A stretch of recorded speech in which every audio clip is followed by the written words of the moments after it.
Welcome back to Marvel Movie Mondays. Here we are tackling another entry into the Marvel Cinematic Universe. This time it is Thor The Dark World. Hold on to your butts. So here we are with Thor The Dark World. We have, it's like the 7th or 8th entry into the Marvel Cinematic Universe. This is definitely one of the weaker films, as most people know, and this was Anthony's first time watching it. We just have a couple of things to say and go over. For those of you who haven't seen the movie, the basic plot summary is when the Dark Elves attempt to plunge the universe into darkness, Thor must embark on a perilous and personal journey that will reunite him with Dr. Jane Foster. And although the movie does do that, it does a horrible job at storytelling. This movie is probably one of the most slowest and boring movies in all of the MCU. It has you know what it reminds me of, actually? It reminds me of like Star Wars Attack of the Clones. Like, I think that as far as pacing goes, it is a slow movie. It has like 3 high moments in it, but that's it, honestly. This movie has a good start with the whole narration by Anthony Hopkins, and we're introduced to a new character, and one of them being Malekith is the one that is part of the leader. And you go into that, and okay, it starts off strong there, but then the movie just moves everywhere. It goes from one storyline to another storyline to another storyline. And I just feel like everything within this movie is just rushed. Yeah, no, that's what most people felt watching this movie. It was like, this movie was really just to introduce people to the Reality Stone, which is the red matter that infects Jane Foster. That's the second Infinity Stone that technically second or third Infinity Stone that we've seen in the MCU so far. And that's really all this movie does. It's just like, here this is, and it's powerful, and it shouldn't be, harnessed by anyone, and that's it. The funny thing, I was confused that I got that at the end, but the whole time I was wondering, okay, it's an essence. Okay, it's been hidden. Yeah. What is it? And then you find out at the end when Lady Sif comes to the Collector and says, okay, here's the Infinity Stone, and this is the very movie at the end of the movie after the credits. Like, unless you watch to the very end, you're not going to know this information. So you get that, and it's just like he goes 1 down, 4 more to go, and it's just like, okay, so now we have this, but you don't really know anything up until that point. And like, if you're not watching after the end credits, you're not going to know this information. So it's just like, I did it because I knew that in the early stages of these MCU movies, there is little clips of what's to come in the next movie or what's going to happen in the MCU going forward. Mm-hmm. But yeah, it seemed like all the comedy in this was rushed as well. Like, they had its funny moments, but there was just, I don't know. I thought they were just rushed, and I think there was too many scenes of Darcy and the intern. Like, why did we have those? They were unnecessary scenes. Yeah, it was nice seeing those characters again, but for the amount that we got of them, it was like, this is a Thor movie. Why are we watching Darcy and the Friends? Why are we watching Stellan Skarsgård naked? Like, you know what I mean? I just think, although that it's funny, it's just kind of like, okay, like, haha, like, is this just for jokes now? As well as like when he goes into the apartment and he puts Mjolnir on the coat hanger and it doesn't fall, like, it just like, I'm like, okay, this is just kind of silly more than anything. This movie just, it has the impactful moment of his mom dying, which is very crucial to Thor's growth in the MCU, and you'll find that out later as well, because it does play a big role into Thor's character later. But besides that, this movie just doesn't have a lot going for it. It's very forgettable characters, very forgettable like bad guys. Like the Dark Elf, like, if you don't know Norse mythology, like the Dark Elves have like a lot to them, and they kind of just were like, hey, here's some aliens, they're bad. And they throw that. The thing is, there's that. There's also just the way everything was portrayed. Like the cinematography wasn't as grand as it was in the first movie. Like it seemed like Asgard was pretty bland this time. Like showing it off. Like the tone of everything was very dark. Very dark. It wasn't as bright and elegant like in the first movie. So the cinematography took a wide turn.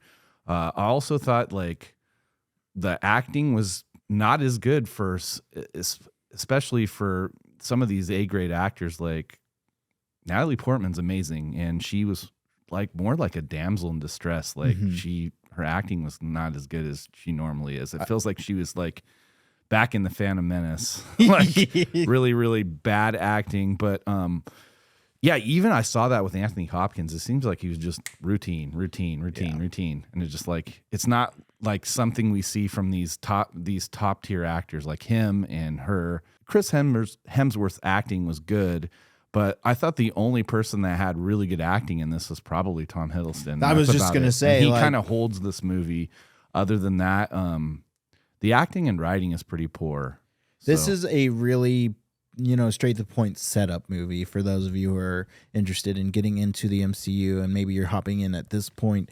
This is one I don't necessarily feel like you need to watch. Is more of just have somebody explain what happens to. Because honestly, I could just tell you the Infinity Stone is introduced and Loki's taking over Asgard. And not to mention, there's just so many plot holes. Like the one at the end where Loki being trickster, like how did Thor not know that was Loki's doing? Like that's Loki. Like he should have known better. Like there's just so many plot holes. He just thought Loki died, and then that was that. But he should know his brother better. But I think it goes along with the lines of he wants to trust his brother, but he doesn't. But he does. But he doesn't. But he does. And we get that all the time, and it's just kind of annoying. But yeah, so this being one of the worst MCU movies that are out there amongst a lot of people's opinions, what would you rate this? It's hard to give this movie a high rating. It's going to get a 2. Yeah. Like this movie's a 2. Like I said, that I don't want to reiterate what I just said in the episode, but there's nothing really captivating on this movie. Like it's Thor, obviously, so we're back into this is supposed to be a centric movie on that character, a movie for Thor, and we got none of that. I mean, there was a little bit, but there really wasn't much to this movie. There's just nothing here that says this is a Thor centric movie for the character Thor. Yeah, I'm gonna give this movie a 2-star out of 5. Also, I just think that besides the couple of comedic elements that feel lighthearted and belong in the Thor universe, there was a big enough of a tone shift that it kind of killed the overall magical feel that the Asgardian realm has, and kind of just kills the buzz on the story overall and the chemistry between characters. And I just feel like it's a very bland movie. Yeah. So it really is hard to watch because it's so hard to be engaged in this movie when everything just switches phases in terms of the story and the writing and stuff. So, and I think that it's important to point out that we hit that high with the build up from Iron Man to Avengers, and then we're on a dip now. Like Iron Man 3, it's good, but it's not like the first couple of sets of movies good. And it's not, Thor The Dark World has its place, but it's nowhere near what those original 6 movies did. So, yeah, so that's going to be it for our Thor review. Going to hit me with some Marvel trivia real quick. Yeah, I'll get you some Marvel trivia. Let's go. Let's get some Marvel trivia going here. Got to bring it up. Marvel trivia. It's your time for trivia. All right, let's get this up here. Should just leave it here, but my laptop goes off. Yeah. Sorry, folks, we are having technical difficulties. Not so technical. I'm almost there. No, he's got it. I love doing the trivia. I hope that all of you out there like us doing the trivia. If you do, let us know. And if you know some good trivia sites, send them our way. Yeah, send us some trivia sites. Send us some questions if you want me to ask Calvin these questions. Yeah, totally. Would love to engage more with all of you. All right. Sorry. Bear with us here. I'm trying to get through the original list. Like, this list is almost done. I just like to get to the last question I asked here. Nope, I already asked that one. All right. Finish the quote. Here we'll start off with our first one for this episode. Finish this ego quote from Guardians of the Galaxy Volume 2. Soon Peter will be all there is. Soon, Peter. Soon, Peter, there will be all that is. Yeah, we will be all there is. Yeah. And the question is to finish the quote? Yes. I don't know. Honestly, I've seen that movie maybe twice, so. Soon, Peter, we will be all there is, so stop pissing me off. So stop pissing me off. That is that's funny. It's by Kurt Russell, I believe. Yeah, it is Kurt Russell. Where do Sif and Volstagg hide the reality stone after the end of Thor: The Dark World? Well, I wonder. The collector. I figured I'd since it was this episode, I'd figured we'd go with that question, even though it was going to be easy. They take it to the collector, and the collector lives or is currently stationed on nowhere. All right, he's going to know this one, but I want to give it to him anyways. What is Vulture's real name in Spider-Man: Homecoming? Adrian Toomes. Yeah, he is correct. All right, we'll find a difficult one here. Let's keep going through these. I only know that one because of this one's, I just this love one's Spider-Man. good. So. He might know this one. He probably will know it.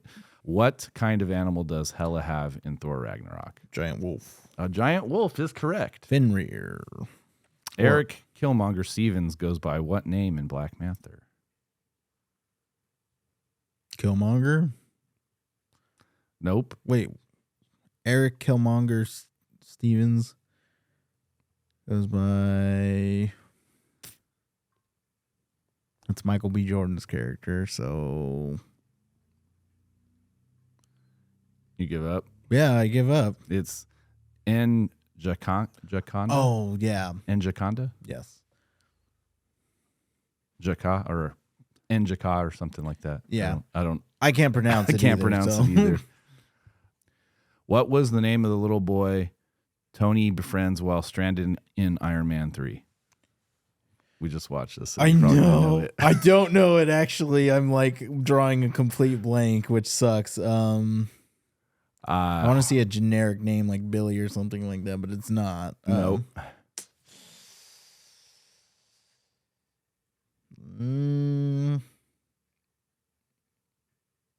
I don't know. Harley. Shit. Okay. All right. What metal is Bucky's arm made of? Vibranium. He is correct. Bucky's arm is made of vibranium. Let's do one more. In which movie does Stanley make his last cameo? This is a very interesting question, but I believe his very last cameo is Spider-Man Into the Spider-Verse. No. It's not. I knew it wasn't going to be, but I thought that it was. I could have swear that was it. Maybe that's because it's not an MCU movie. So maybe in the MCU.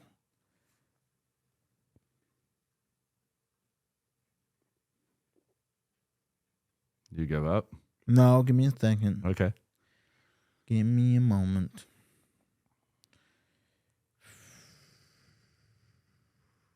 It came out.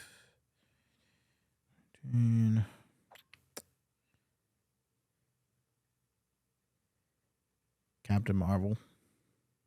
Nope. No. What? Avengers Endgame. Was Endgame really 2018? I guess so. That makes sense. Yeah, because I think he passed away a year after. He this. did, but Spider-Man Into the Spider-Verse also came out that year in December, and that was his last like cameo. Probably not considered on that list because it's MCU. So I got it right. That's all I'm trying to say. Anyways, that's all the trivia we have for this Marvel Movie Mondays of Thor: The Dark World. All right, everybody. Thank you all so much for sticking around. We'll catch you on the next one. See ya. Thank you all so much for tuning into the Calvin Cam podcast. We appreciate you all so very, very much. And you know, if you like us, hit that like and subscribe button down below. It really helps us out. As well as you could go over to our social media platforms like Instagram or X and follow us over there. We like to communicate and build our community up. As well as you could also go to patreon.com/thecalvincam and join one of our 3 tiers that we offer. We offer a couple of different benefits per tier, and it's good stuff. And it would really, really help us, and we'd really appreciate it, of course. So thank you all so much for tuning in, and we'll catch you later.